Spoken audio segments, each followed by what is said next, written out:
और इस प्रकार खाना खाया, दोपहर का खाना खाया, दोपहर दोपहर बीती और शाम होने के हुआ। खाना खाया परिवार ने, मतलब मालती ने खाना खाया, पति नंदन ने खाना खाया, वो बात तो भूल गए थे।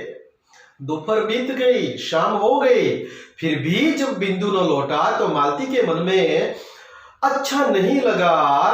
चौके में अब भी बिंदु का खाना पड़ा था।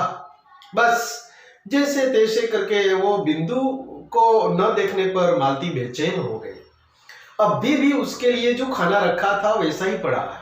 अभी तक बिंदु लौटा नहीं था, अभी तक खाना नहीं खाया था उसने। झूठ बोला तो क्या, आखिर बालक ही तो है, बेचारा भूखा जाने कहां भटक रहा होगा। और मालती के मन में बिंदु के प्रति ममता जागृत हो जाती है। बच्चा है बेचारा, मैंने खामोखा डांट दिया, बस चोरी तो की थी, इतने से तो मेवा ली थी और इसमें मैं बिगड़ पड़ी, उस पर क्रोध कर बैठी, उसे अब अच्छा नहीं लग रहा है। तो झूठ तो बोला तो क्या हो गया, मैंने ही गलती कर दी। मालती का मातृत्व जाग उठा, ममता जाग उठी और वह अब अपने किए पर पछता रही है, पछताया करती है। कई बार कमरे से बाहर आकर मालती ने बिंदु को देखा, फिर बगीचे के एक चक्कर लगा लिया कि कहीं पेड़ के नीचे पड़ा सो न रहा हो, पर बिंदु कहाँ था जो मिलता।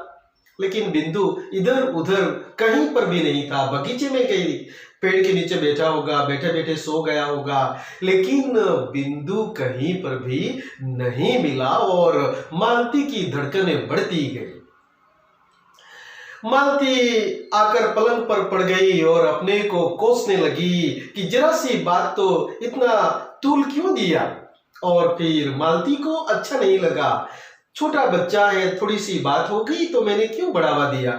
उसे अच्छा नहीं लग रहा था, अपने किए पर पछतावा आ रहा था उसे। फिर थोड़ी सी मेवा ले गया तो क्या गजब हो गया था, मैंने ही बात को बढ़ावा दिया। थोड़ी सी मेवा ले गया तो क्या बिगड़ पड़ा, क्या बड़ा गजब कर दिया था जो मैं बिगड़ पड़ी थी। मैं ऐसे ही क्यों झगड़ा करती थी उसके साथ, मैं ऐसा क्यों बरस पड़ी उस पर। अब मालती अपने आप को कोस रही है, अपने आप को दोष दे रही है। सोचते सोचते देर हो गई, वो उठी और इधर उधर सन में टहलने लगी। इतने में कुंदन उधर से निकला तो मालती ने उत्सुकता से पूछा, कुंदन तुमने बिंदु को देखा है क्या? मालती बेचैन हो रही है, छोटा बच्चा है, गलती हो गई, मैंने खामों का डांट दिया, मिल नहीं रहा है। अब तो मालती बेचैन हो गई, ममता मातृत्व जाग उठा, अपने किए पर पछतावा रही है। तो उसी थोड़े समय में, उसी देर में वो कुंदन वहां से गुजर रहा था तो मालती ने पूछा कि बिंदु देखा है क्या तूने? कुंदन से पूछती है, बिंदु?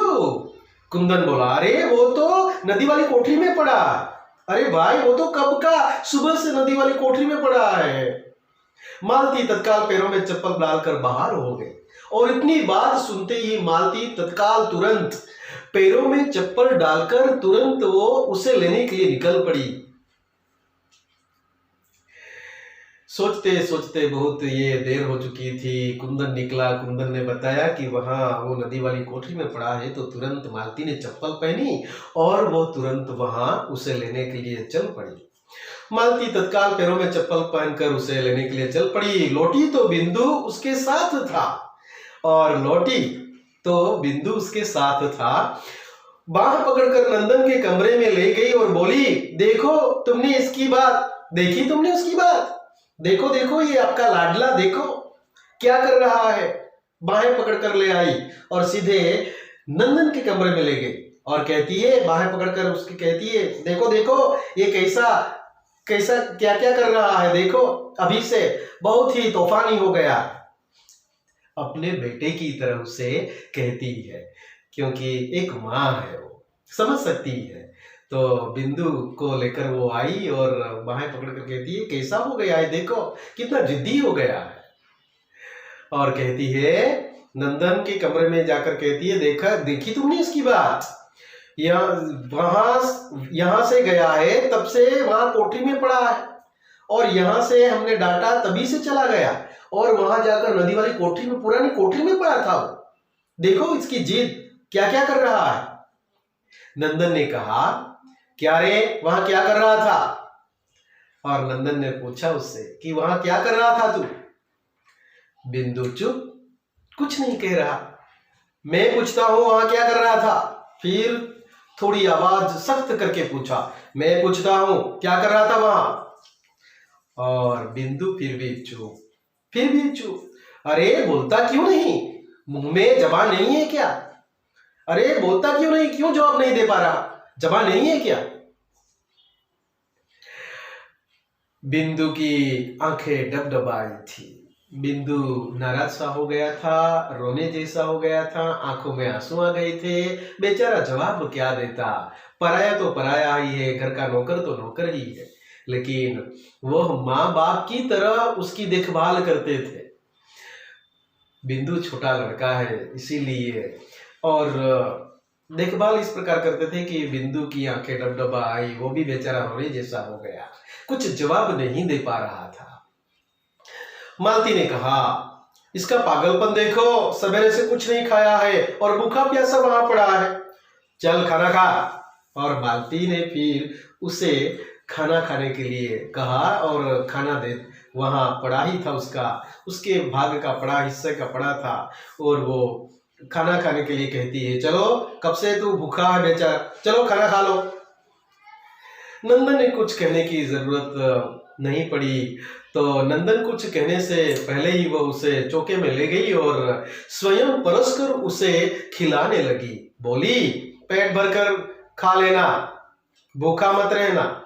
और फिर कहती है, माँ की तरह उसे परसकर खिलाती है कि पेट भरकर खाना, भूखा मत रहना, एक माँ ही ऐसा कर सकती है। तो मातृत्व जाग उठा है मालती का। पहले तो सख्त थी, लेकिन अब धीरे धीरे ऐसी घटना हो गई कि अपना मातृत्व जाग उठा और अपना ही बेटा हो उस प्रकार उसे परोसकर खिलाने लगी है।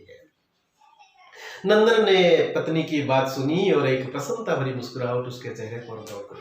और बात तो ये थी कि नंदन अधिक खुश हो गया और मालती का व्यवहार अब बदल चुका था। वो मालती का व्यवहार जब बदल गया तो नंदन को भी शांति मिली और मुस्कुराकर अपने कमरे में चले गए। इस प्रकार ये एक सामान्य बात से, चोरी से लेकर ये बहुत बड़ी घटना हो गई हो, इस प्रकार की ये कहानी बताई गई। कहने का मतलब ये था कि जब बच्चा छोटा हो या बड़ा, लेकिन जब चोरी करे या गलती करे तो उसे समझाने के बजाय हम डांटते हैं। हमें डांटना नहीं है, हमें उसे समझाना है और उसे सही दिशा में वो प्रगति करे, गति करे, सही समझ उसे देना है।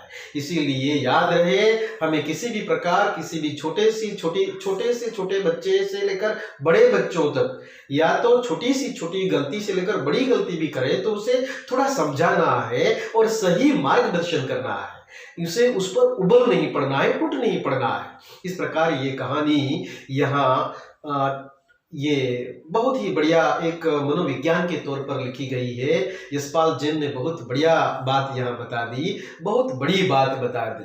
तो बच्चों, ये शब्दार्थ, मुहावरे, कहावत वगैरह लिखना है और हम प्रश्न एक एक ऑप्शंस वाले प्रश्न देख रहे हैं, विकल्प देख रहे हैं प्रश्नों के। तो मालती की आवाज सुनकर बिंदु की चाल में डैश खाली जगह, तो सही जवाब है तेजी आ गई। सही जवाब क्या है? तेजी आ गई, यानी कि तेज से वो चलने लगा था जैसे ही मालती ने आवाज दी। तो दूसरा प्रश्न है, असली बात जानने का यह तरीका नहीं है। यह कौन कहता है? नंदन मालती से कहता है। नंदन कहता है मालती से। फिर देख लेना, एक दिन यही बिंदु घर में से डैश उठाकर न ले जाए तो मेरा नाम मालती नहीं। तो यह ट्रंक, ये बात आएगी, ट्रंक जवाब आएगा, ठीक है। फिर चौथा है, अरे वह तो नदी वाली कोठरी में पड़ा है, यह वाक्य कौन कहता है? तो कुंदन कहता है। कुंदन किससे कहता है? मालती से। कुंदन वहां से गुजर रहा था, मालती का ध्यान गया, कुंदन से पूछा कि बिंदु देखा क्या? तो कुंदन ने जवाब दिया कि वो नदी वाली कोठरी में पड़ा है। इस प्रकार फिर पांचवा है, नंदन ने पत्नी की बात सुनी तो उसके चेहरे पर एक प्रसन्नता भरी मुस्कुराहट आ गई।